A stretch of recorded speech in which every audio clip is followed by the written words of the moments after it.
Hello, everybody, and welcome back to Revolutionary Left Radio. Have a wonderful episode for you today.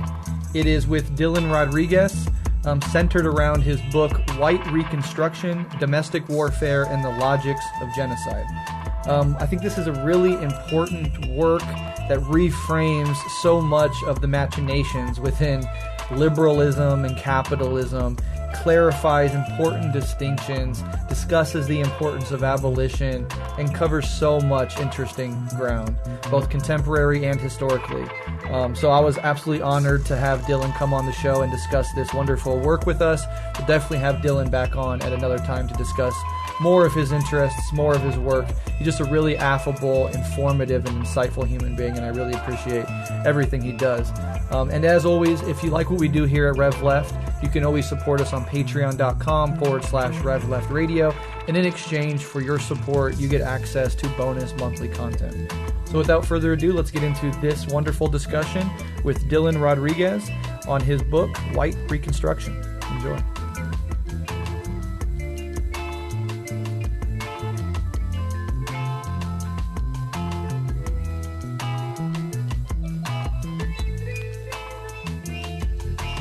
Hey, what's up, Brett? This is Dylan Rodriguez. Thanks for inviting me. My day job is I'm a professor at University of California, Riverside. My 20th year as a faculty member there. First 16 years, I was in the Department of Ethnic Studies. I chaired that department for 7 years. And then since 2017, I've been in the Department of Media and Cultural Studies. But more importantly, in this period of time, I've been intensely engaged with a statewide and national Cops Off Campus campaign. Based at University of California. That's the group I'm working with across California. We're trying to abolish police presence at all the University of California campuses. And we're working in collaboration with California State University, junior colleges, and organized groups of students, staff, and faculty all over the country to try to rethink and refurbish how we do collective accountability, community, what we call safety and security, against state violence, against police presence. We're trying to actually obsolete police presence. And we're hoping that that's a domino effect so that we can exemplify how to do police abolition elsewhere. So I've been involved in lots of other kind of movements, lots of other kind of organizations. I'm involved with the Justice for Angelo Quinto coalition right now. 30-year-old Filipino man that was essentially choked to death, killed by the Antioch police in the Bay Area. So I'm working with that group recently. Been working with Critical Resistance and other abolitionist organizations for a long time. And I love to write. I love to think. I love to talk to people. I like teaching. I like learning. So I'm looking forward to our conversation. Yeah, absolutely wonderful. And, everybody hates on Twitter these days, but I actually came across you because of Twitter. So there's still some good things that Twitter gives rise to. And I don't know if I should be embarrassed by that. Not at all. Not at all. And the book, of course, that we're going to be discussing today, which, there's so much more we could discuss. And I'd love to have you back on and discuss some of your other interests, because I know it expands beyond just this one text. But this book is called White Reconstruction, Domestic Warfare, and the Logics of Genocide. Really interesting text. I really wanted you to have you on right when I started engaging with it. And maybe a good place to start, with the assumption that obviously most listeners won't have read the book. Mm-hmm. Why did you decide to write it? And can you maybe give us just a basic summary of the main thrust of the argument and the thesis so that listeners can sort of orient themselves to the rest of the discussion? Yeah, I can do that. And I can also say that this project did not just pop up. It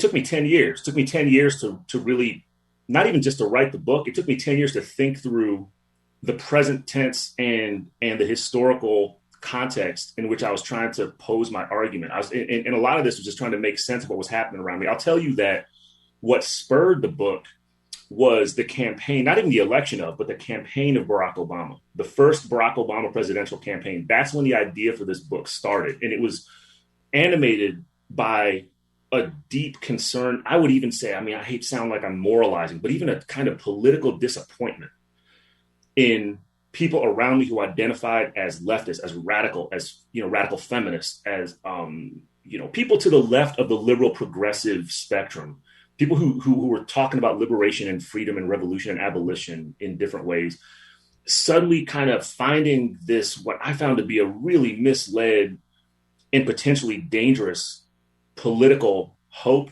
and kind of historical optimism in the Obama campaign. And then forget it once he got elected, forget it, right? That's when I realized that I probably had some kind of political responsibility to try to harness what I was thinking and harness my critique and harness my reaction and response to this block, the Obama multiculturalist block that had been, seemingly quickly assembled during that period of time. And then I realized it really wasn't quickly assembled. This was something that was the logical outcome, the logical product of years and years, really decades of political reassembly and cultural rearticulation. And so that's where this book comes from. It's the idea that the period that most people have in the last 20 or 30 years referred to as the post-civil rights period, right? People refer to a post-civil rights period, generally meaning at this point now, the ongoing half century since the formal abolition of U.S. apartheid, the formal end, by virtue of federal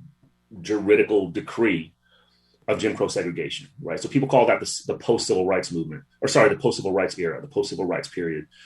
And it seems for a minute, it seemed to have culminated in the Obama campaign and the election of Barack Obama. And then this kind of really, fleeting moment where people were trying to begin to raise this concept of post-racial, right? The post-racial era, the post-racial period. So what I saw happening around me was none of that. I didn't see it as a post-civil rights period in the way people were talking about it. I certainly didn't see it as post-racialism. What I saw it as was another moment of kind of reformist and liberal reconstruction. And in this sense, it was a scramble to reconfigure, rearticulate, and sustain the logics of white supremacy, the overlapping but not identical logics of anti-Blackness and colonialism, colonialism and anti-Blackness, both in the kind of national domestic sense and the global sense, and the reconfiguration, rearticulation, and sustaining of those logics relied on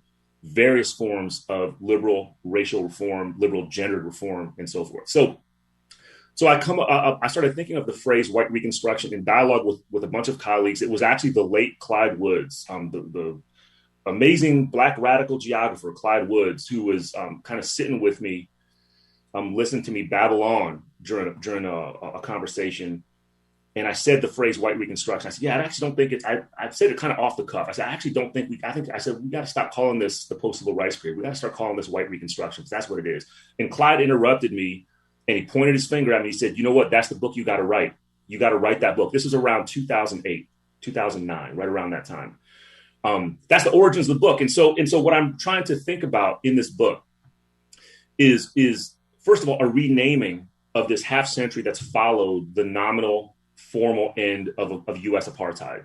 I'm trying to reference a kind of continuity, a historical continuity of this logic of reform, of rearticulation, of adaptation that tends to reproduce the normalized violence of white supremacy, of anti-Blackness, and of colonialism. I'm trying to address this period of intensive liberal progressive reform, which, of course, oftentimes neoconservatives and even some right-wingers will be on board with, right? I'm especially trying to think about how these periods of reform, these technologies of reform, in the legal sense, in the cultural sense, in the institutional sense, not only sustain, but they reproduce and they expand the architectures of, in the book, what I call in the book, asymmetrical domestic war.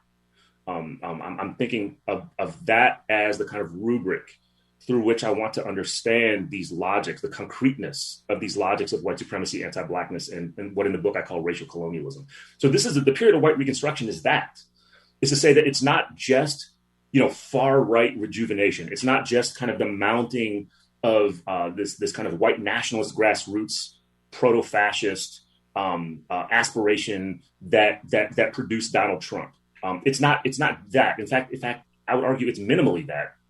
It's much better signified by the period of Barack Obama's 2 consecutive terms and the kind of post-racial optimism that was grounded there. And I want to think about how it's those periods of racial optimism, those periods of rearticulation and reform that actually reproduce and expand these logics of warfare and asymmetrical suffering that's kind of grounded in anti-Blackness and colonialism. That's the overall concept here. Is I'm trying to think through not only a deep suspicion of reformist approaches that seem to follow periods of really kind of calcified forms of oppression, of unilateral oppression, like apartheid, like Jim Crow, for that matter, like formal colonialism. I want to cultivate a deep and rigorous analytical suspicion of the kinds of reform that follow in the aftermath of those kinds of regimes, because what I see is that those periods of reform tend to not only sustain but actually expand the logics of domination that preceded them in those crystallized structures of domination. So that's overarchingly that's the argument and the concepts that I'm trying to put forward in this book. Absolutely, yeah, incredibly well said, and that's why I think I wanted to have you on. It's such an important way to understand these processes, and just the framework, just the title, White Reconstruction, it really flips so much bias or assumptions of the liberal order on its head, and the book dives in, as you said, into the processes of actually reformation and seeming like progress within the system, more so even than like the Trump reaction that really consolidates this whole process. So, and Brett, this is something that I've said more than once, depending on the audience, whether they're going to hear me or not. And some people get mad about this, but that's all right. But but I think I might even said this in the book at some point. Well, what if we thought about Barack Obama and Donald Trump less as kind of divergent opposites, which certainly they are in terms of personality, right? Like that's fine. But I'm saying in the realm of politics, in the realm of what I'm trying to call here domestic war, what if we thought about them as kind of semi-alienated cousins? You know what I mean? Yeah. What if we thought about them as cousins who don't like to speak to each other, but they're still fucking cousins? Yeah. All right. Like let's think about it that way. And the thing is that a lot of our friends, colleagues, comrades, and so forth, they're basically saying a version of that when they, or they were anyway, saying a version of that when they were finally putting Barack Obama up to the same level of scrutiny that they were putting George W., right? When they're talking about, I think from drone warfare to what Barack Obama did in the ongoing war on border crossing, brown and black migrants, and so forth and so on. It's like, you look at this thing in terms of an actual sober political analysis, right? And again, an analysis of how domestic war happens, how these geographies of war happen. And rhetorically, they're very far apart. But in terms of the kind of strategies and the technologies of waging war, they're not that far apart. They're actually relatives. Yeah. Right. They're not. It's fine to juxtapose them for the purposes of trying to sophisticate your analysis, but let's not be naive, right? Yeah. Like it's not like the Trump regime is something altogether different than what preceded it, right? I mean, it's what it is. We just need to be sober about that. Absolutely. Yeah, I could not agree more.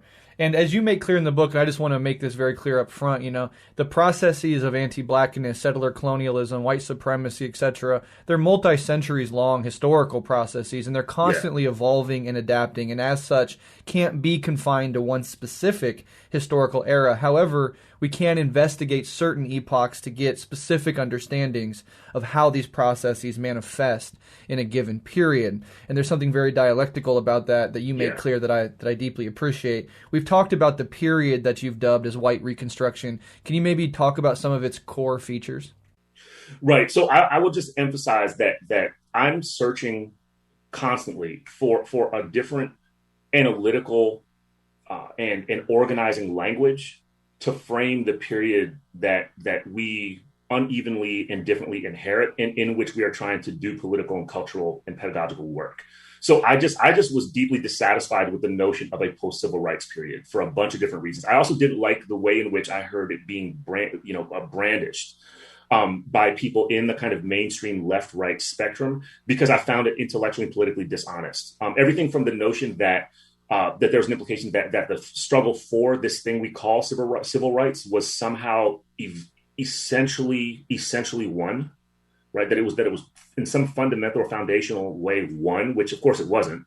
And then on the other hand, the implication that because the formalities of U.S. apartheid had been obsoleted, that the logic of U.S. apartheid had disappeared. That was deeply offensive, right? And I don't mean offensive just in a kind of emotional, affective way. I mean, it was offensive in the sense it should insult our political intelligence to walk around saying this kind of thing, right? That this is post-Jim Crow, post-civil rights and all that kind of thing. So one of the core features that I would argue is distinctive about White Reconstruction is exactly the specificities of the kinds of institutional and cultural for that matter, aesthetic, symbolic reconfiguration and reform that happened in the immediate aftermath of an official declaration that U.S. apartheid is done, that it's over. And of course, that's followed by a bunch of other kinds of things that are defined by the rise of neoliberal capitalism, right? Everything from the emergence of global corporations, this particular moment in the so-called post-colonial period. So there's a kind of period here in the beginning of the latter part of the 20th century, where there's a kind of broadly scaled, differently scaled set of disavowals that these regimes of domination that defined most of the 20th century had been left into, that they've been banished to the dustbin of history,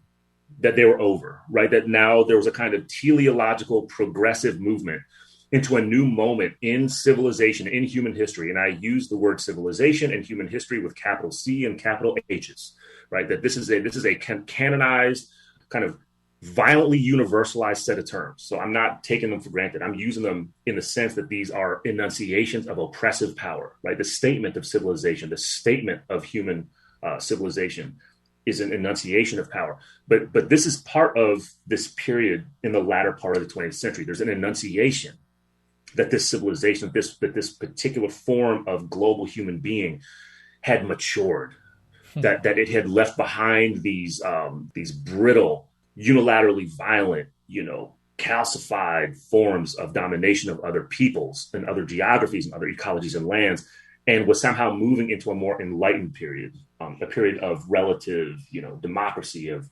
a slow but gradual movement toward equity. And Barack Obama said it, right. He's kind of famous for amplifying the notion that really Dr. King made famous, which is the notion that the arc of human history bends toward justice, right? Yeah. It's like, well, there's a reason to say that. Dr. King had a reason to say that, but I don't think it was the same reason that Barack Obama said it. Exactly. So it's kind of challenging that. And so in this period, it's a lot of the specificities of this period is indicated in the aftermath of these particular regimes of domination, apartheid, colonialism, and so forth. At the same time, I want to say that one of the primary arguments in this book is that white Reconstruction doesn't just refer to one historical period. It's referring to a persistent and resurgent logic of civilization. Again, civilization with a capital C. It's a logic. It's part of how the kind of aspiration of global civilization as something that is grounded in what I call white being, which I kind of borrow in some ways and elaborate in others from Sylvia Wynter's life work. But this is actually what it is, right? That this is a logic of how white being constitutes the civilizational project. There's a constant reference, a constant resurgence of periods of reconfiguration and reform that attempt to rescue and vindicate the civilizational project, primarily from revolutionary abolitionist rebellions, insurgencies, and revolts. That's what it is, because there is a threat to the assumptive global supremacy and ascendancy of civilization and white being that is relatively constant, but is intense in certain periods, right? And so what this particular last half century period of white Reconstruction is responding to is one of those moments in which you had global revolts against the assumptive ascendancy of civilization and white being by oppressed people who had been historically oppressed in various different ways, generally through these logics of white supremacy, anti-Blackness, and colonialism. And in fact, some of these insurgencies were converging with each other, they were coordinating with each other, and they were actively overthrowing these regimes of domination. So there's a scramble at that point. And one of the core features, and I'll shut up after this, one of the core features of this particular period of white Reconstruction is something that I learned most principally from Robert Allen's classic book, Black Awakening in Capitalist America. And he's writing in the period of the 1970s and 1980s.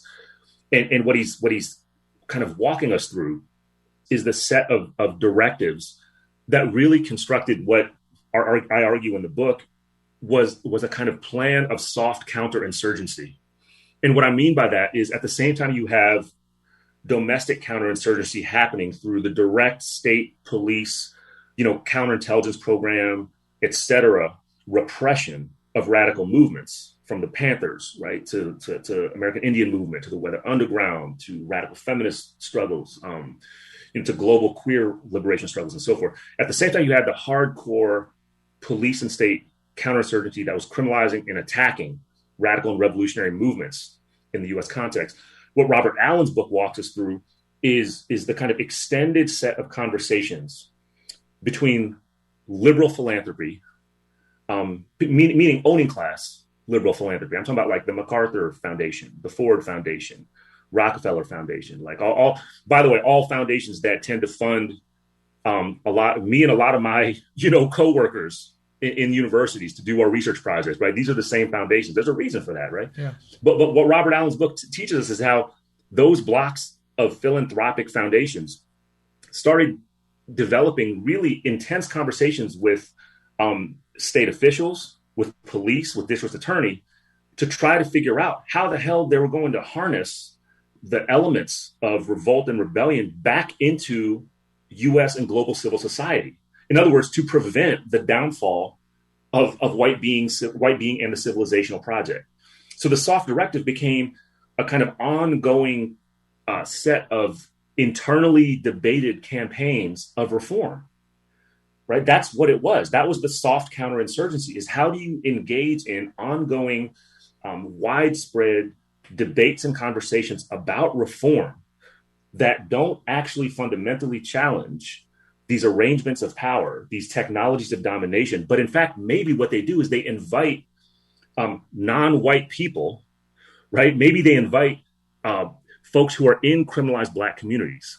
Maybe they invite even members of people who are prominent members or prominent leaders in some of these social movements into the apparatuses of thinking through piecemeal institutional reform, right? And maybe you fund their electoral campaigns. Maybe you create scholarships and research programs and fellowships that try to bring so-called people of color into, academic and university and public policy spaces. The first chapter of the book, the prominent example I talk about that's now, it's going on 20 years now, is the way the Los Angeles Police Department manifests this very logic, which is through the joint LAPD campaign. It is one of the most aggressive, kind of domestic, militarized affirmative action campaigns in history, possibly the most aggressive, because it's still ongoing. You drive through Southern California, you're going to see a joint LAPD billboard with a Black, brown person, with a kind of openly signified LGBTQ person, with women, cisgender women, et cetera, prominently featured, visually featured on these billboards, inviting, a kind of diversity, equity, inclusion approach to the police force, to police personnel. And it's not just the low level personnel. It's like, yeah, they're inviting you to join the police academy. They actually want a diversity of representation in administrative and leadership positions. So that's the counterinsurgency. That's the specificity of soft counterinsurgency and hard counterinsurgency. And, there's always that mushy middle between those that I think is distinctive about this last period. And I'll stop there, but I got a lot more to say about that. Yeah, incredibly interesting. Yeah. Definitely that last part made me think about Kamala Harris as the perfect encapsulation of that. Right on. My friends in Oakland call her Kamala. Yeah, exactly. And before we move on to talk a little bit more about white being, because I just want to drill down on that before we move on, but I want to make a point about something you said and just reiterate it, which is the teleological nature of the ideology surrounding liberal progress. And it's a really insidious aspect of liberal ideology. And most people really do feel as if this system, self-contained, is moving toward a better world, towards justice and truth. And really they conceptualize it as without any necessary break from capitalism and imperialism and colonialism itself. And the co-option by Obama of the framing that MLK put forward of the arc of history bends towards justice, I think what MLK was thinking of is at some point that arc is going to rupture from capitalism, Absolutely. Imperialism. Obama took it and said, no, it's all going to be a part of it, right? Yeah. One of them was talking about struggle. One of them was talking about anti-imperialist, anti-capitalist struggle. The other one was talking about restoring liberal faith. Exactly. That's the difference. And it is an antagonistic, irreconcilable difference between those positions. Absolutely. So you mentioned white being. Can you, before we move on, you just want to drill down a little bit more on what you mean and how it's specifically used in your book? For sure. So I have to confess, this is borderline plagiarism. I got to tell you. But luckily, in the book, I take pains to to kind of articulate my intellectual and political indebtedness to a number of people who kind of lend to this concept. The only thing that might be different is just the way I phrase it, but the idea is not new. So I just want to be really clear about that. I'm not inventing some kind of new concept here. The term is a little bit different, but it's, there's a reason for the way I use the term. But I'd say I'm primarily guided by Sylvia Wynter's life work, which is a radical critique of European and Euro-American humanism, in which she thinks about the figure of man, and she uses capital M. She thinks about the figure of man. And again, this is a kind of vulgar crystallization of her thesis, but she thinks about the figure of man as a kind of canonized architecture, a canonized paradigm that creates a normativity around the genre, what she calls the genre of human being. Right. So let's think really closely about that. Right. Part of what she's getting at is how there is a global civilizational project in which a primary element of the work of civilization is to install a canonized paradigm of man as the normative mode of human being, the normative mode, if you like, of being human. And of course, what that means then is all other genres, all other practices, all other geographies and modalities and ecologies of being human must be conquered. They must be conquered. Perhaps they must be eradicated. And if there's anything that is a civilizational telos, it would be that one, right? And that's much of Sylvia Wynter's life work is toward a demystification of this. And what I'm interested in doing in my book is kind of riding with Wynter's insights, along with other people, but Wynter's especially. And I want to think about the ascendancy of this thing called man, and I want to abstract it even more in a certain kind of way by thinking about white being, because I want to think about the specificity of the kind of module of being that is kind of assumptively grounded in white existence. And here's where Frantz Fanon's work comes in, right? I think, along with many other people, I think really closely with Frantz Fanon's notion of epidermalization. The way Frantz Fanon talks about how this famous quotation, right, that how in the colonial context, the old Marxist formulations have to be rethought because the cause is the consequence. You are rich because you are white because you are rich. So I want to think really closely about that and then understand how part of the genius of white reconstruction, of this particular period of white reconstruction, has been the abstraction of white being, the module, the paradigm of white being, the abstraction of white being, so that it is no longer necessarily exclusive to white people, that there's a selective, weaponized solicitation and invitation of so-called non-white people, in fact, of people who are subjected to anti-Blackness, subjected to colonial power, subjected to Islamophobia, transphobia, and misogyny. A selective invitation and solicitation of those people, of those populations, into participation and membership in the apparatus of white being. Right? This is what Barack Obama emblematizes, but it's also what Join LAPD, I think, in a more broadly scaled, if you want to call it grassroots level, also emblematizes. Right? Is that it's a grift. Right? There's a notion that white being is now been opened up because apartheid's over. It's opened up because colonialism's over. Now everybody can be participating in the accoutrements, in the pleasures, in the benefits of white being. So this is what I'm getting at, is I'm trying to think about how, and of course, this is also hand in hand with another one of the primary concepts that I try to think through in the book, which is multiculturalist white supremacy. Right? It's on the one hand, it's rethinking what multiculturalism actually is, what it's always been in terms of its intention, which is it's never been about transformation. It's never really been about radical anti-racism in any way. What it actually is an expansion of the apparatuses of anti-Blackness, colonialism, and white supremacy, so that there's a more diverse administrative repertoire, right? Meaning that, the fucking catalog photograph of the university administration now looks, gender balanced. It's Black and it's brown people in there, right? Maybe you got a few Asian American people in there. And so it signifies something different. But the logic of the institutional apparatus, the logic of power, the paradigms of being and of human being that run the thing, that animate the thing, really have not changed. If anything, they've been strengthened and expanded precisely because of multiculturalism and diversity. So So that's what the notion of white being is trying to articulate. It's about a kind of a canonization of a mode of being in the world that is dangerously, I think, promiscuous. Yeah. Let's put it that way, right? There's a dangerous promiscuity to white being that tries to draw peoples in who, at other points in history, would have been obliterated by the violence of white being. Exactly. So just to sort of summarize it, and let me know if I got anything wrong here, but the system is now allowing and, in fact, encouraging individual and diverse representation within power structures, as long as those entering the power structures are, whether implicitly, explicitly, consciously or not, aligning with the quote-unquote genre of human being that white being is gesturing towards. Is that a fair way to put it? Yeah, that is more than fair. And I would say what this also equips all of us who are, you and I who are talking here, and all of us that are like listening to this conversation, it equips us to now have a more deep and radical analysis of things like DEI initiatives. Right, which is it's not just in the universities and colleges. It's pretty much every fucking mainstream hegemonic institution has some form of diversity, equity, and inclusion imperative attached to it. Yeah. So we need to understand what exactly these so-called DEI mandates actually are doing. It's kind of the 21st century equivalent of 1980s, 1990s multiculturalism, the rise of affirmative action, all that stuff. It's a kind of reiteration of all those things.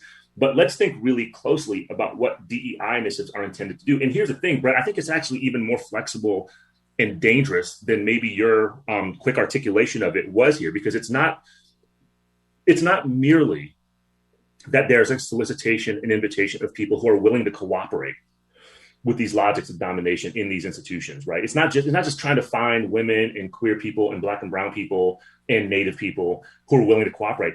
There's fuckers like me that are actually invited into it. There just can't be too many of us. You follow me? Yeah. There's a certain kind of flexibility to it that they actually want a selective, fair, in there, at least I'm talking about the administrators of these apparatuses, right? They want a kind of selective, relatively isolated inclusion of even voices of what they would call dissent, which they would really not even call dissent. They would call diversity, right? Yeah. Doesn't mean they're going to take you seriously. Right. It doesn't mean they're going to treat you well, but it does mean that in this twisted kind of way, there's a belief in these administrative kind of blocks that it provides these institutions even more legitimacy if they have these isolated pockets of disruption and dissent actually included in the institutional context, in the institutional fabric. And so that's where the contradiction lies. I think, right? So when I articulate this kind of framework, I don't want people that are listening to think that it somehow forecloses, radical resistance, insurgency, revolt, rebellion, and transformation. To the contrary, right? What it actually creates are new openings of possibility, new openings of contradiction, and what it demands of those of us who would identify as being on the side of revolution, revolt, and transformation or abolition is a better analysis. Right? A better analysis, a closer analysis, and more rigorous and sustained collective forms of tactical movement within these different kinds of institutions. So that's what I would say about that. I think we got to be really careful about how we understand these gestures of inclusion and solicitation, because, hey, I just talked about Fanon a second ago, right? Frantz Fanon's biography is in some ways a great parable to think about this, right? Fanon was invited into the French colonial administrative and pedagogical apparatus to facilitate, to assist in the colonial project in Algeria. And of course, that's not what he did. Yeah. Right? He flipped. And exactly. He became one of the major kind of revolutionary figures and intellects of the 20th century. So we think about this along those lines. And I think there's actually some unintended possibilities for collective work and thought that get instantiated by these gestures of piecemeal inclusion and reform. Yeah, incredibly interesting. I have an urge to take this in a million directions, but I'll keep going through the structure of the outline because I think it's building to a point. And I want to talk about this idea of racial capitalism as a conceptual framework. And really, I would like to hear your thoughts on why it's essential to understand capitalism as inherently racialized. Yeah. So I'm a loyalist to Cedric Robinson's definition of racial capitalism in this durable, in my mind, foundational text, Black Marxism. And and especially in part one of Black Marxism. And hopefully people that are listening to this will read it if they haven't already. I know you can find that shit online. There's a PDF of it all over the place. But I think we have to have a kind of a careful attention to how Cedric Robinson actually defines racial capitalism. And what he says is, and the reason I say that is this: the way in which I kind of read and hear a lot of uses of the term racial capitalism circulating, I'd say over the last 5 to 10 years, is not really what Robinson was saying when he defined it. Racial capitalism is not simply capitalism that also takes racism seriously, right? It's not that. It's not just capitalism understanding that labor markets and global corporate capital are unevenly or asymmetrically distributed across racialized groups and categories. That's not what it is, actually. What racial capitalism means, according to Cedric Robinson, is that the violence, the power, and the differentiation that we understand to be racial, to be racializing, and to be racist were not corollary and are not corollary. They were and are not epiphenomenal. They were and are not simply thinly ideological manifestations of capitalism, but in fact are fundamental to making capitalism. And it's Robinson who actually writes this. And I keep this quote with me all the time. So pardon me for kind of reading this sentence from Robinson, but this is Robinson's words. Robinson says the tendency of European civilization through capitalism was not to homogenize, but to differentiate, to exaggerate regional, subcultural, and dialectical differences into racial ones.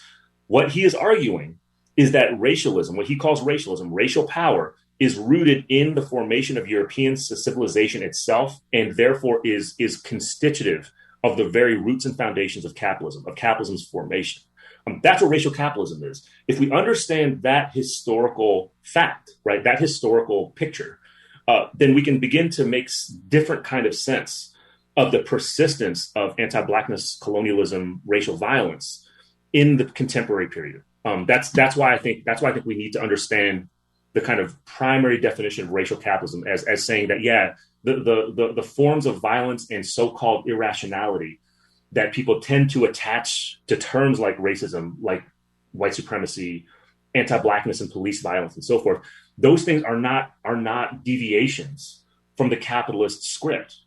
They're actually necessary to it. They're what constitute and render the conditions of possibility and reproduction for capitalism in its different stages.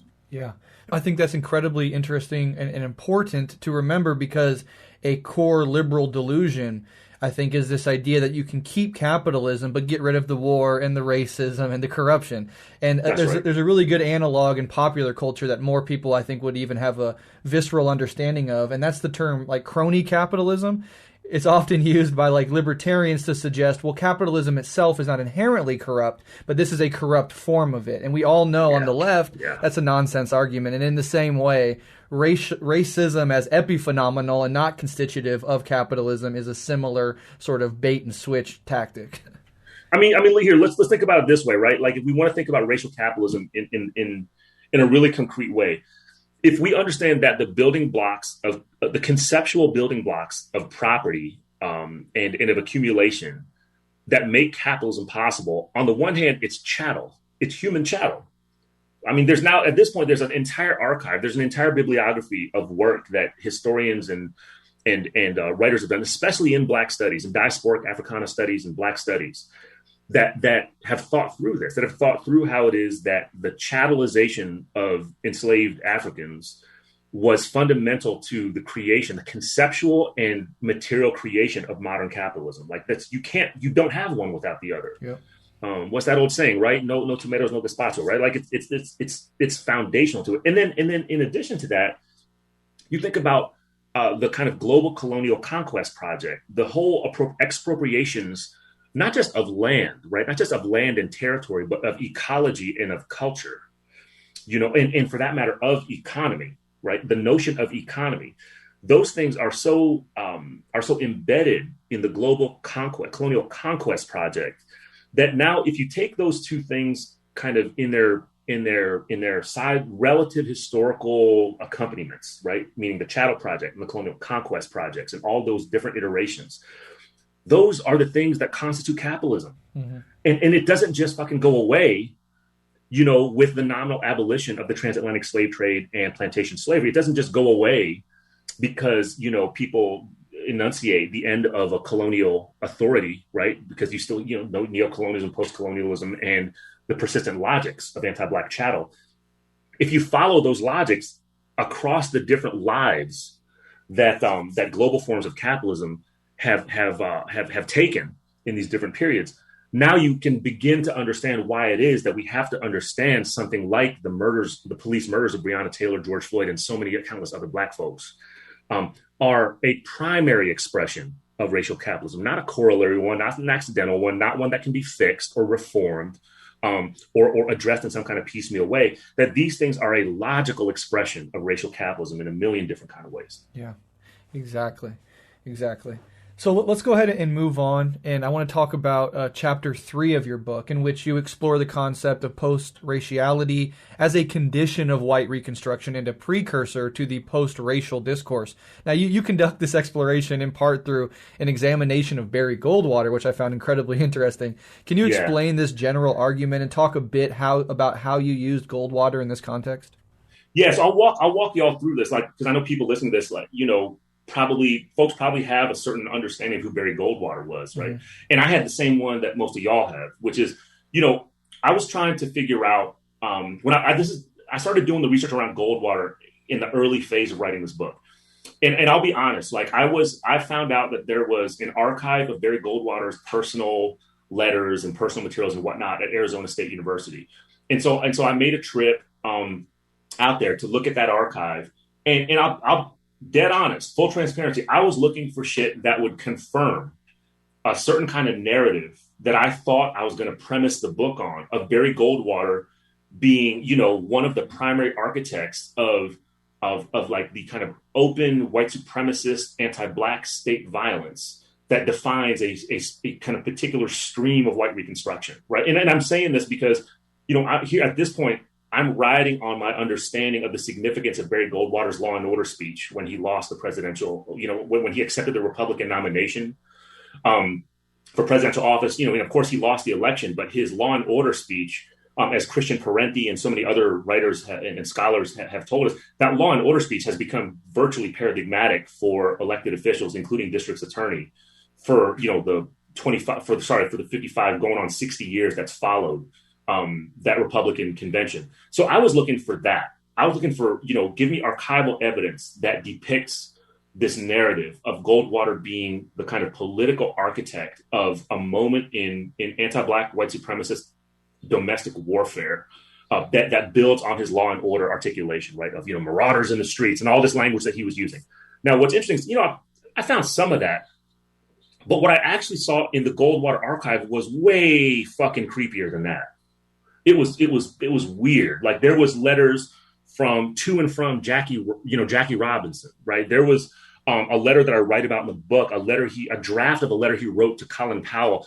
What I found was that Barry Goldwater was not the dude I thought he was, in the sense that he had this weird Indian fetish, for example, right? He was part of this. And I write about this in the book. He was part of this weird group of folks that only recently got disbanded. By the way, it was only a few years ago got disbanded.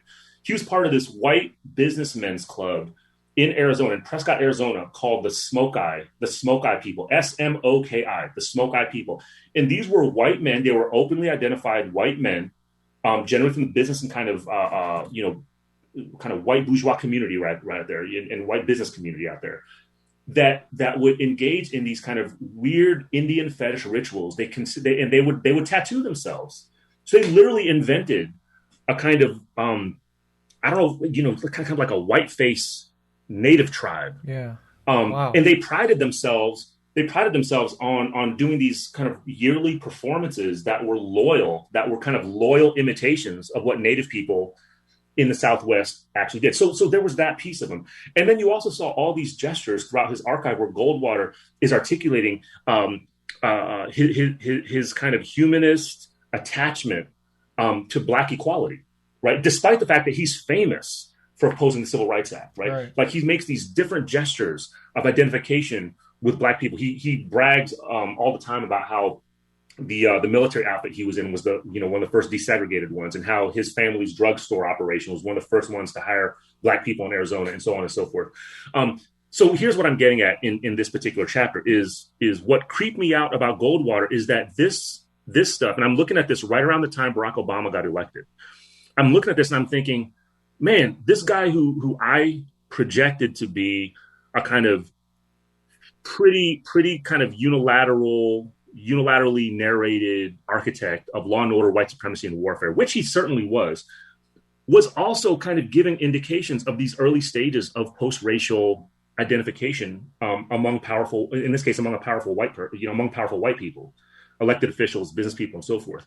And here's the logic of what I call post-raciality, is that what this does, what post-raciality does, is that it gestures toward a disavowal of the violence that is created in apartheid and anti-Blackness and colonialism. It disavows that violence.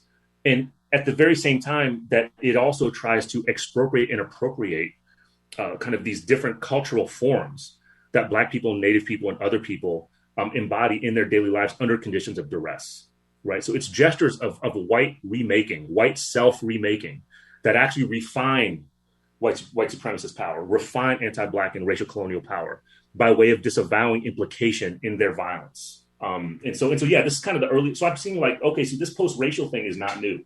It's actually there in Barry Goldwater's archive, wow. which is makes it even creepier.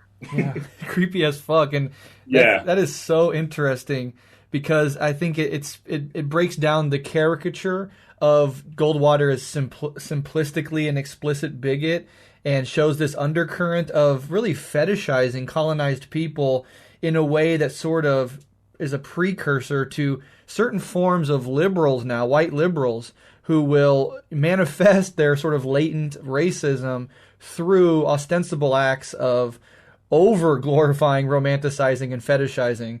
And it's sort of what Jordan Peele in Get Out, like the white dad in Get Out, right? He's gesturing towards that. That's right. No, it's this constant gesture that you see in Goldwater's archive that he wants Indians and he wants Black people to believe that he is their fucking friend. Mm. If I'm going to really break it down and be simple about it and just cut it short, it's like that's what Goldwater wanted Colin Powell to believe that he understood the Black man, right? And I say that very pointedly, right? He wanted Colin. If you look at that particular letter that I write about in the book, like he wanted Colin Powell to believe that he was a friend of the Black man.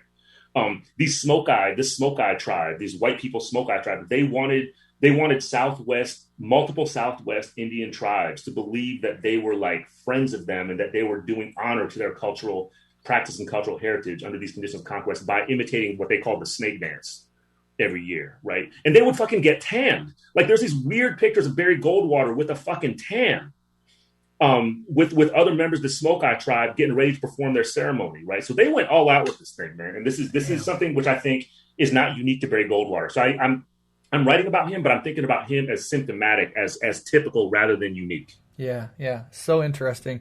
I was just thinking of like when Biden said, if you're not voting for me, you ain't Black. Yeah. Or even when Trump himself says stuff like I'm the least racist person in that you've ever met, or like, I love the Blacks or whatever. Like there's this overt attempt to display his love or unity or appreciation of the very people that the forces he's marshaling, white supremacist, violent reactionary forces, are explicitly going against. It's very strange.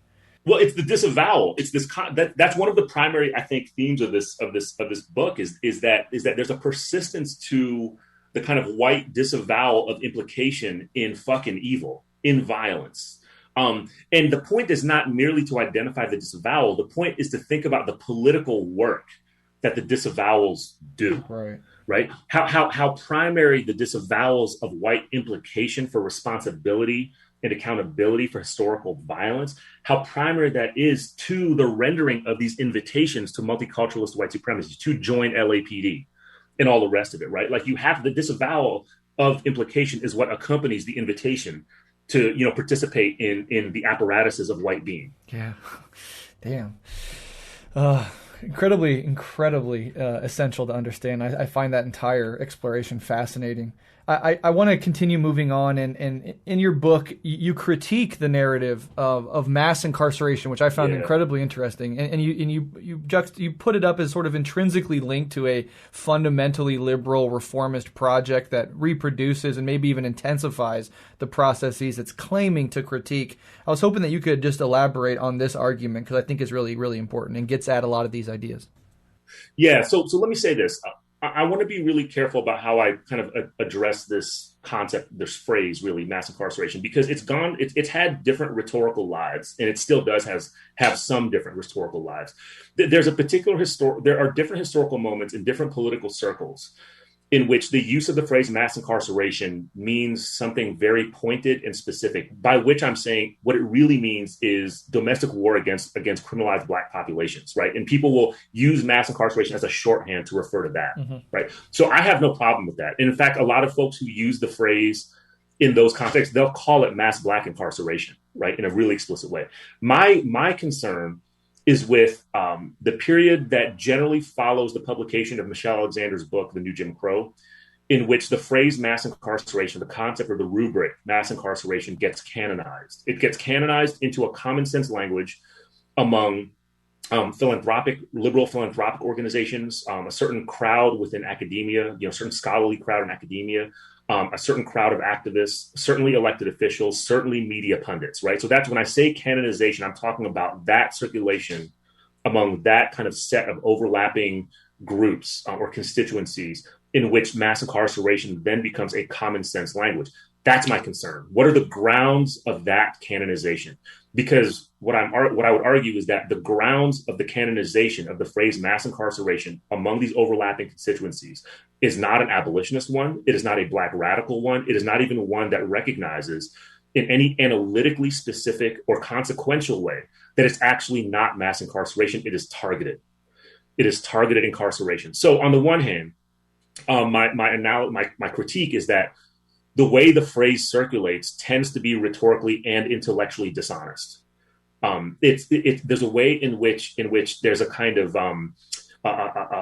subtle universalism, a subtle gesture toward shared carceral and criminalized suffering that is inscribed by the mass, this notion of a mass of mass incarceration. It's not the mass. There's actually really specific populations that are targeted for criminalization and incarceration. Let's be really clear about that. Exactly. And let's say that in our fucking language, right? The other part of this is to think about what the political and organizing, meaning the activist and scholarly consequences are of just rolling with the phrase mass incarceration as a canonical notion. What it leads to is a set of proposed solutions and even a kind of critical framework that doesn't account for the asymmetry of criminalization, policing, and incarceration, right? Which is the opposite of mass incarceration. Exactly. So if we're going to be serious and analytical and take the activist scholarly implications of the asymmetries of policing, criminalization, and incarceration seriously, then we have to really come at this phrase from an oppositional and corrective position. We got to stop saying that phrase. We have to name it for what it is, and that's part of the reason why the subtitle of the book uses the phrase domestic warfare. Right? I often will use that phrase as a kind of corrective for the phrase mass incarceration, depending on who I'm talking to, right? If I'm talking to people who I think will understand or I think will be willing to listen to what I'm saying when I call it domestic war or specifically asymmetrical domestic war, I'll use that phrase. Other contexts, I might use a slightly different phrase. But the point is that we can't be attached to the way that this phrase mass incarceration has been canonized. It kind of sneaks this multicultural humanism in through the back door. It's not mass. Yeah. I think that's incredibly important, and anybody listening can now take that critique and weave it into the way that you discuss it with other people, even just making that nuance and that caveat clear as you use the word mass incarceration can be an important way to just sort of reconfigure the language and the paradigm around this discussion, because I think that's a great point, and one I've never even thought of. I've used the word a million times, never really thought about its implications. And that's why, it's so easy, I think, for liberals on CNN to utter the phrase and not have any sort of Well, you think about look, man. I mean, this is part of the problem is that once something like this gets canonized, now you have entire research agendas and public policy agendas that are funded by think tanks, funded by foundations, funded by universities, and then engaged and amplified by pundits and elected officials around the kind of canonized meaning of the phrase mass incarceration, which is to say that what the solutions are actually moving toward is not necessarily the end of mass incarceration. Right. Yeah. But by which I'm saying the solutions that are being proposed, they're not abolitionists. Mm-hmm. Right. What they're arguing for is some kind of unnamed threshold in which it will comfortably no longer be called mass incarceration. It's just good, equitable incarceration. Right. It's rational incarceration. Yeah. Right. Which again, nobody ever defines. Right. With all the kind of prevalent, work that's going on around mass incarceration, there's no attempt to actually define what the end of mass incarceration would actually be. What's the threshold, right? Hey, is the solution that you now have like a kind of equitable demographic distribution across racial, gender, and other groups, of incarcerated populations? Is that what the solution is supposed to be? Right? Is it equity among incarcerated people? What is it? And of course, there's a reason why it doesn't get defined, right? It's because it's a kind of self-reproducing technology. That the solutions and the reforms and the discourse of mass incarceration itself are actually end up becoming part of the technology of the kind of carceral society, of the criminalizing and carceral society, by way of obscuring what it actually is, which is this asymmetrical war. Yeah, fascinating stuff. And I think that the thrust of your book is working, and you just mentioned it in the last episode, toward this idea and necessity, really, of abolitionism. And this is, and you even make it very clear in the epilogue that abolitionist praxis is a crucial component of true liberation and gestures towards the way out of this entire sort of process of white supremacy and domination. Can you summarize some of your main points from the epilogue and just sort of articulate what abolitionism represents in view of the rest of your work? Yeah. So I'll say this. I'll say that one really important thing I want to emphasize over and over again is that the way I think the work of abolition ought to be engaged now and forever is as part of the living, ongoing archive of Black revolutionary and Black radical praxis, diasporic, global Black revolutionary and Black radical praxis. Like it's grounded in that. That's the roots of abolition as a practice. It doesn't mean that it can't proliferate and inform other forms of anti-colonial practice, right? Other forms of revolutionary and transformative practice. But let's just be really clear that it's coming from a kind of Black radical tradition and Black radical episteme and pedagogy. So that's explicit, right? I think about in that sense, I think about abolition as a kind of living archive of collective obligation, of collective responsibility, that is, I think, best manifested or best articulated as a radical accountability to that Black radical and Black revolutionary archive, right? And if we think about it that way, it requires certain kinds of things. Number one, it requires whatever form of collective study and collective engagement, pedagogical engagement, political education that a collective can muster, right? Whatever form that can take, whatever form that collective conversation, collective political education can take, I think it is critical that the engagement with the Black radical, Black revolutionary, Black abolitionist tradition is primary, because that tradition, that archive, provides a set of concepts, a set of organizing practices, a set of analyses and political theorizations that are distinct, and again, which inform and challenge some of the existing paradigms of doing radical revolutionary political work. So that's number one, right? I want to say that is number one. I think a second thing that I'll mention as a point of emphasis about how I understand abolition, I see it as a kind of principled and rigorous counter to reformism, right? I think, and again, I'm distinguishing reformism from reform. I'm thinking about reformism as a kind of ideological and programmatic position that tends to reify or kind of presume that the outermost possibilities of collective movement against relations of historical domination, violence, and genocide are only reformist outcomes, right? Are only reforms as outcomes. So reformism tends to do this. And we're living in a long period. That's part of what the counterinsurgency of white Reconstruction has done, is to kind of install reform as the outermost limit, the outermost practical and ideological horizon of what can be done politically, right? It's really difficult to push beyond reform as the possibility. And I'm talking even among people who self-identify as radicals, as revolutionaries, and sometimes as abolitionists too. In the end, what you will end up kind of experiencing with different collectives of people who even identify as part of those left formations are proposals that say, well, what we need to militantly push for are militant reforms. Now, let me say something about reforms, right? Reforms are a tactical necessity. Okay, I understand this.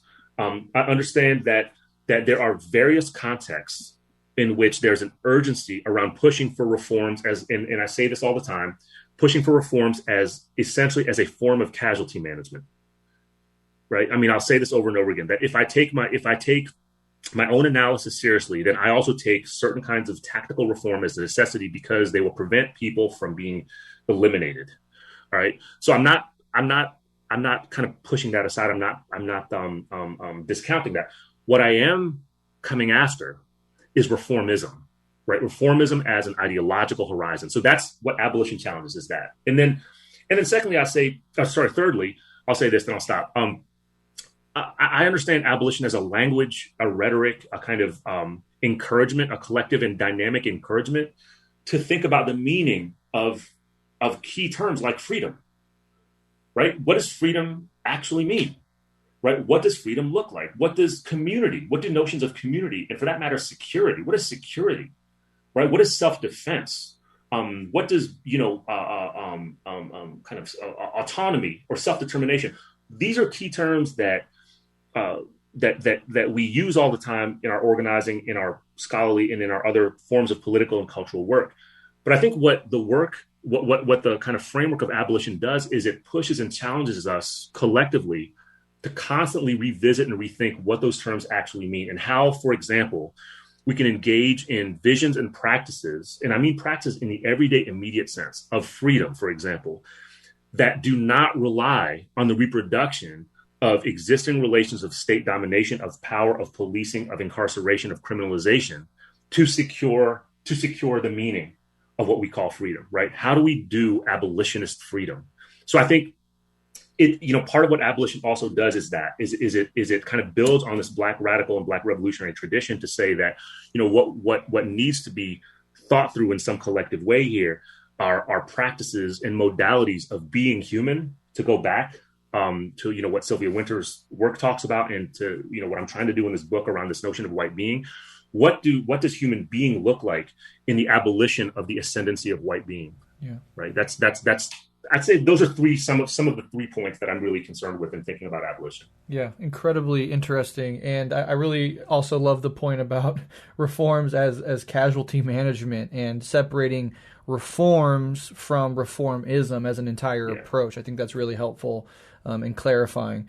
But let's talk about abolition a little bit more. And one concern regarding it, as with so many other things, is its relationship or non-relationship to a broader revolutionary project or organization. And I think we can kind of see this, especially with the Black Lives Matter protests, where there's this historical energy, historical upheaval, grassroots as it comes, but because there's no real ability to force those demands, put pressure on the system other than protesting, what tends to happen, and it's not just Black Lives Matter, there's a million movements like this. It gets more or less co-opted, or it loses momentum, or it doesn't get much accomplished. And when it comes to material changes on the level of policing, very little relatively has been done. That's not to take away any of the victories that have been gained. They're beautiful and important and 100% a product of this agitation and organization.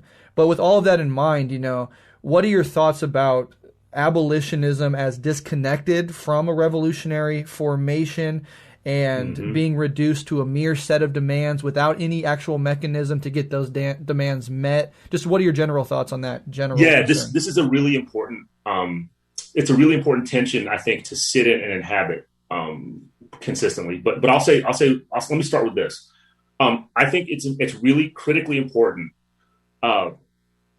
to simply reject the notion, and I say that like in a principled way, right? I would encourage people to reject the notion that abolitionist praxis is reducible to a set of demands, right? Like, I think that is a really superficial, ahistorical, and uninformed way to try to think about what abolition is. And it tends to reflect the positions of folks who, number one, they're scared shitless by the prospect of having their political organizing methods and paradigms challenged by thinking differently, right? Which is what abolition really does for us, right? It forces, it challenges us to constantly think differently. So there's a rejection of abolition, I would say, especially among people who are kind of liberals and don't realize they're liberals because they're fucking militant as shit, right? And they call themselves revolutionaries, but they realize, come face to face with abolition, like, oh fuck, I can't deal with this, right? And they're like, this is a bunch of demands, or like, and then there's a kind of, oftentimes there's in this, I've seen this script played out so many times. There's oftentimes a gesture to say, yeah, abolition is a great demand, but that's down the line, right? Let's think about what we can do right now as part of an immediate program, an immediate agenda. So I reject that. I reject the premise that abolition is reducible to a set of demands or outcomes. And this is something I was saying over and over again for many months, especially during the summer of 2020. Abolition is not an outcome. Like, I'll say that 1,000 times until people get it. Abolition is not an outcome, just like abolition is not a demand. I think what we need to do is push back against the tendencies to simplify and collapse abolition into some kind of mystified outcome or some kind of set of demands. And here's what abolition actually is. I would say abolition is more of a method. It's more of a method. It's more of an analytical frame, and it's more of a pedagogy than it is a discrete program or agenda or set of demands, right? I'll say that again.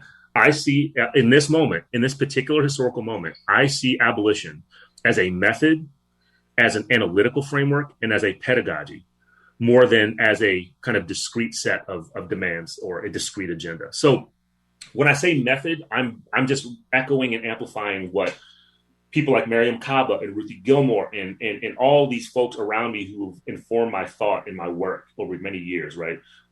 I'm amplifying, all I'm doing is amplifying what these folks have said about what abolition is as a method, meaning that as Ruthie has said, it's a way of making and creating things, right? That's what abolition actually is. It's a modality of making and creating things. What this then means is that abolition is a method of organizing. It's a method of teaching. It's a method of critically theorizing and analyzing. It's a method to form collective principles of struggle, to build liberatory insurgent community, to try to create, liberated forms of justice and so forth and so on. Right. So that's how I stand. That's how I understand what abolition is. Now, there's something that's correct about abolitionist praxis not necessarily being analogous to notions of a revolutionary project or revolutionary organization. Right. Like, I mean, in the sense that I understand those notions being used by folks, people who are part of a revolutionary project, part of a revolutionary organization. That's fine. Like, I can roll with that. And I'm down to like be with and be in conversation with anybody who claims a revolutionary project organization, right? Like, I got the receipts for that. You know what I mean? Like, I'll be in conversation with any of you who are in that kind of work. What I will say is that there's no revolutionary project organization that I think can legitimately engage with the contemporary period without being methodologically informed by abolition. So that's how I would think about that relationship, right? I think there's something correct. I don't see abolition as a discrete project or organization in the sense of a revolutionary project organization in a canonical way. I see it as a dynamic, ongoing method of analysis, of struggle, of pedagogy, and of creation that can and must inform any notion of revolutionary struggle. Yeah. So I think that there's something correct about the anxiety, but I also think that part of the anxiety is a misconception of what abolitionist praxis actually intends and what it does, and the way in which I think it can and should be co-constitutive in a critical way, right? In a critical way, in maybe a transformative way of the way different people and different organizations are doing their work, right? And I'm talking everything from indigenous sovereignty to radical feminist work and Black liberation work, anti-capitalist and liberation from capitalists, where people that are down with communist socialist formations of revolutionary program. Abolition is a method to inform all those things, and I think that's where a kind of beautiful, creative, kind of critical mess can kind of help push us out of this fucked up genocidal context we're in. Yeah. I welcome that mess. Yeah, nuanced and interesting take. I really appreciate that. And we're sort of zooming into the last couple of questions before before I totally let you go, I do want to touch on what we discussed before we started recording, which is the academic versus other forms of intellectualism. But maybe one way to lead towards the end here is just, ultimately, what core lessons do you ultimately hope that readers take away from engaging with white Reconstruction? So let me give you three. I thought about that. So let me give you three, and then maybe the last point will kind of lead into that discussion about about thinking critically about what the relationship is that some of us should have with people we call academics. So one lesson I would say is that the book is pushing for a necessary, productive, principled skepticism about the forms of concession and piecemeal change that administrative institutions and other historically anti-Black colonial and white supremacist systems will give in moments of uprising and insurgency. So I think that there's a certain kind of momentary timeliness to the book's publication in October 2020 that feeds into the very present moment that we're in right now on March 8th, 2021, which is a moment in which there is a kind of rush toward a kind of debate around police reform. Right. And the problem is with the kind of structure of these debates themselves, which are oriented as much around the expansion of policing power as they are around, so-called defunding the police. Right. Like there's a notion that, maybe we should maybe there should be a shrinking of what police do and a deputization of police power so that non-police engage in the work of policing. That's the kind of general contours of the hegemonic police reform discourse that we are in, right? Not only that we've entered, but that we are in. So what that does, obviously, is it crowds out all of the, I think, beautiful and creative work around police abolition and kind of liberation from police and state violence that has been ongoing for many years, before and beyond 2020. So that's one thing, right? Is that kind of principled skepticism. That's one lesson. A second lesson is, I think, and it's not really a lesson. It's more of, I think, an analytical approach, a methodological and analytical approach to the political and cultural work that a lot of us do, especially in collective settings. I think what I'm arguing in this book is that we have to understand the political and cultural work we are doing as occurring within a condition of asymmetrical war and counterinsurgency, right? That if we take that seriously, if we understand that the conditions are those of asymmetrical war, of particular bodies and people and geographies and populations being asymmetrically targeted by policing, criminalization, incarceration, and conquest, displacement, and so forth, and at the same time take seriously the various sophisticated forms of counterinsurgency that try to undermine the work of radical and revolutionary people and insurgent abolitionist people in trying to overthrow the apparatus of asymmetrical war. If we take those things seriously, I think it transforms necessarily transforms the political and cultural work we do. That's the second thing. And the third thing that I hope I try to signify in this book is that we have to engage in constant, rigorous, and hopefully somewhat joyful collective study. I think there has to be a kind of seriousness and joyfulness to the collective work of critical analysis and critical thought and just study, so that different communities and collectives of people can build shared analysis that avoids the pitfalls of reformism. I think that's probably one of the most crucial things that I feel like I have to emphasize over and over again. And I argued this a long time ago, and I think I would still argue it now, which is, in this particular historical moment, I think one of the primary method of abolitionist practice is probably pedagogical, right? In other moments, it might be paramilitary. In other moments, it might be policy oriented. I think right now, the primary modality of abolitionist work is pedagogical. That's what I mean by collective study, right? I think that there is a need to engage in building shared analysis so that there can be a kind of principled commitment to challenging the canonization, the normalization of reformism as the exclusive way in which social change and justice and liberation and freedom can be approached. So those are three things I would say, but there's obviously more, but I'm hoping that folks would be willing to think about those things after paying attention to what I write in this book. Yeah, no, I love that. And, academic research and work is incredibly important, and I appreciate folks like you who do the radical academic work and then come on to explain the concepts to, for the most part, just regular working people, and that sort of back and forth is essential, and it breaks through the barrier that's often put up between academia and the rest of the world. Do you have any, like, when you engage in this sort of work within academia, I mean, what are some, like, maybe obstacles or hurdles that you have to deal with when you're presenting a very radical critique of the system overall within an institution of the system, which is academia writ large?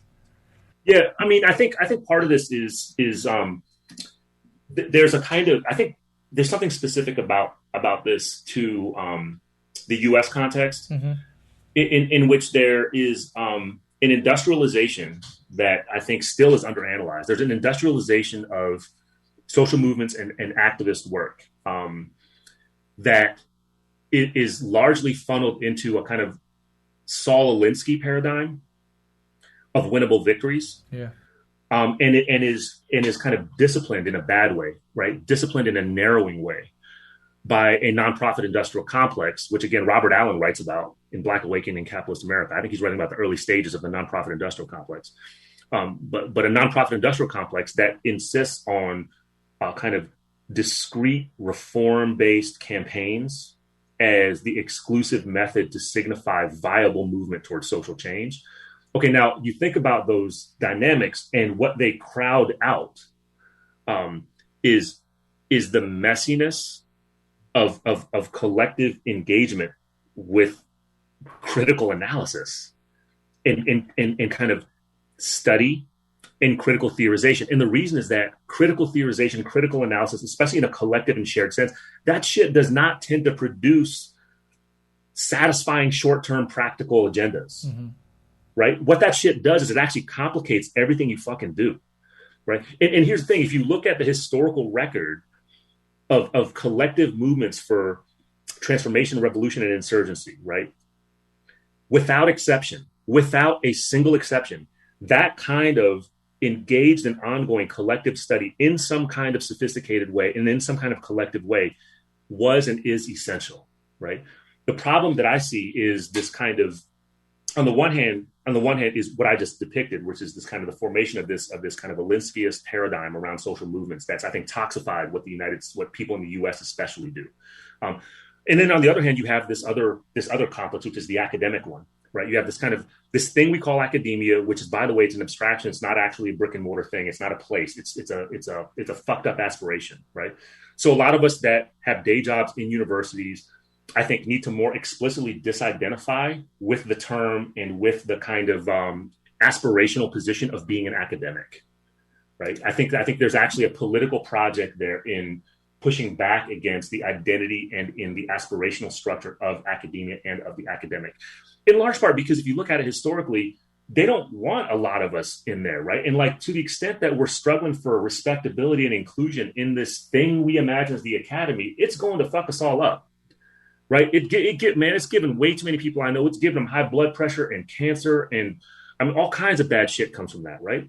So if you think about this intellectual and scholarly pedagogical work we do, the labor we do, the jobs we have in universities, colleges, community colleges, et cetera, if we think about it as labor, you know what I mean? If we think about it as a fucking job, as work, I think it frames it a little bit differently, right? Now it's not kind of abstracted from the conditions of the labor. That's what the notion of academia wants to do.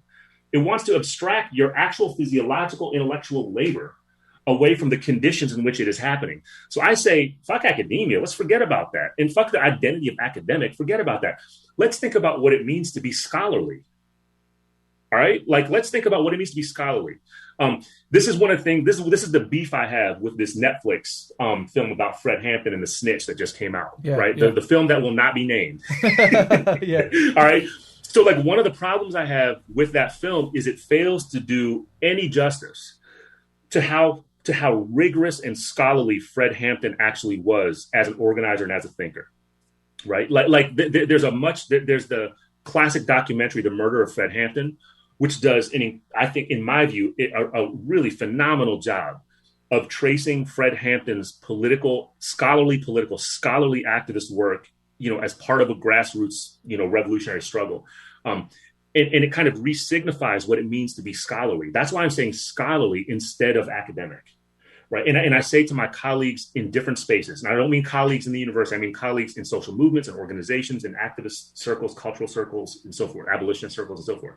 I say what I insist that we have to do is we have to engage in much more scholarly activist practice, much more scholarly creative practice. And that doesn't mean you go into academia and that you study strictly academic texts. It just means that you take the analysis and the thought seriously and rigorously. So I would push for that. And that's what I try to identify as. Like, I'm not saying that you don't also have an analysis of the relative institutional privileges that you have working at one job versus the other. But I do think it is important to think about it as labor.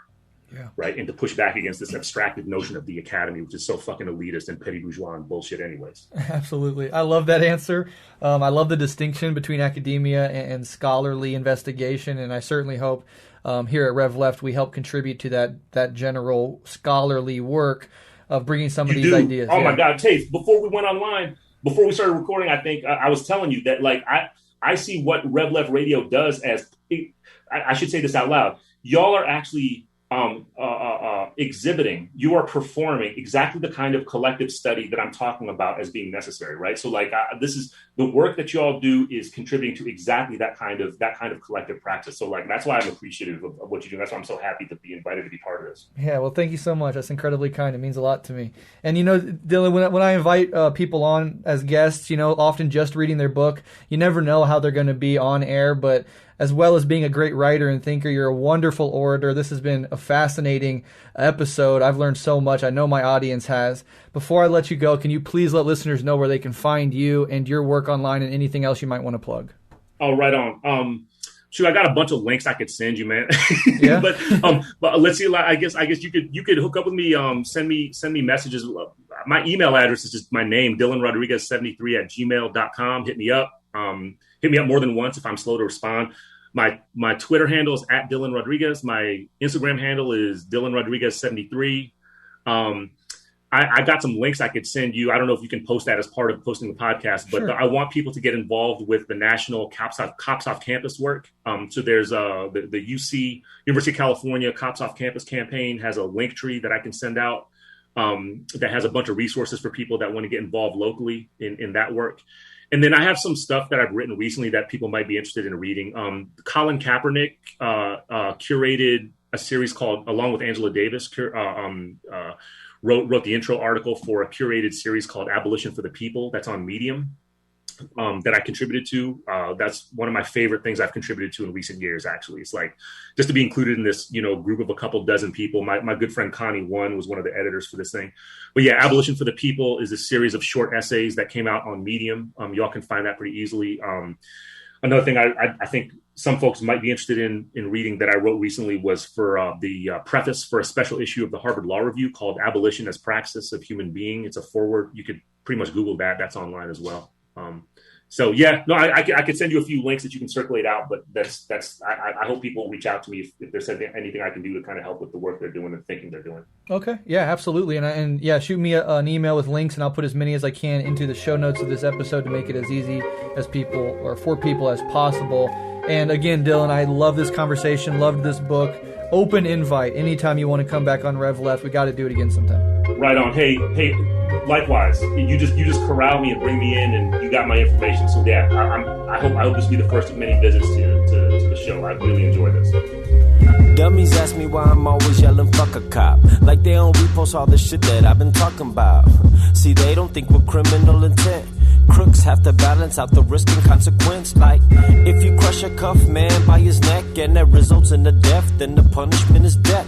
And if he got a gang protecting that said killer, then y'all gonna turn all these victims into killers. Know I'm talking about my big little Samoan homie named Jackson. Keep a cricket bat the size of shotguns in the passenger. Free 03, free Billy T, free my homie Thumper, caught my brother on his third swing. That punk ass judge called strike, and since he told spokes like a bike, gave him life. They took our OGs off the street into a prison, and now we put a grown man's burden on his children. And now we getting lessons from a lying ass rapper that take all they directives from a cracker. Know I'm talking about?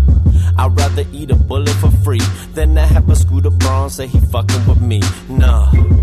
I'm down to kill a white supremacist. I'm down to put aside funk just to settle shit. I'm down to link up like a gang full of gangs and bang, little homie, do your thing, let them have it, bruh. I'm down to kill a white supremacist. I'm down to put aside funk just to settle shit. I'm down to link up like a gang full of gangs and bang, little homie, do your thing, let them have it, bruh. See, I ain't really tripping off of statues. I'm focused on the crackers protecting the statues. The white people who believe what they believe. You'll be dead as Robert Lee fucking with someone like me. She tell your teeth I have my bone in the oven. And fuck your dumb Trump loving Filipino cousin. Boom, same energy as Snoop in New York. Talking shit like Snoop did at the Source Awards, but in court. The judge ain't got no love for bamboo. Judge went and hung me out to dry like a clothespin. QAnon theory, that's an error. Trump and little girls, are you really not a wearer? Defund the police means move money. Abolishing police now, that's a free country. Defund the police, move money to the streets. Then abolish the police, let the homies go free, I'm down to kill a white supremacist. I'm down to put aside funk just to settle shit. I'm down to link up like a gang full of gangs and bang, little homie, do your thing, let them have it, bruh.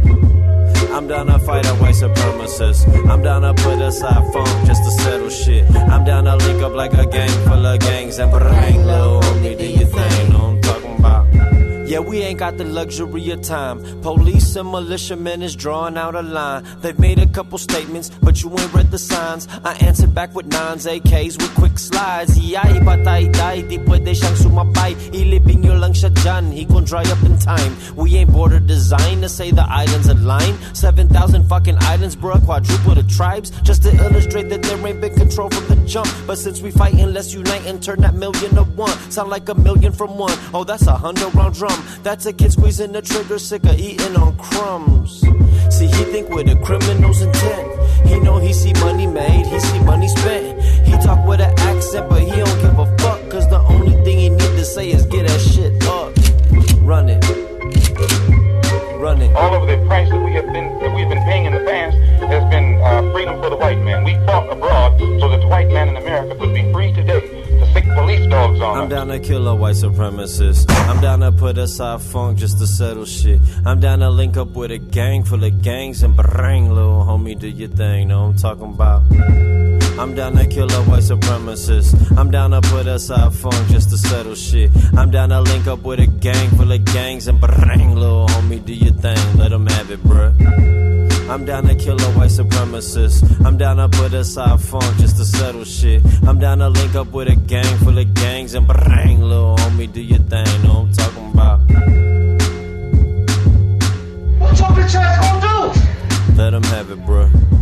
Hell, your bitch ass ain't gonna do a goddamn thing, trick. Bang.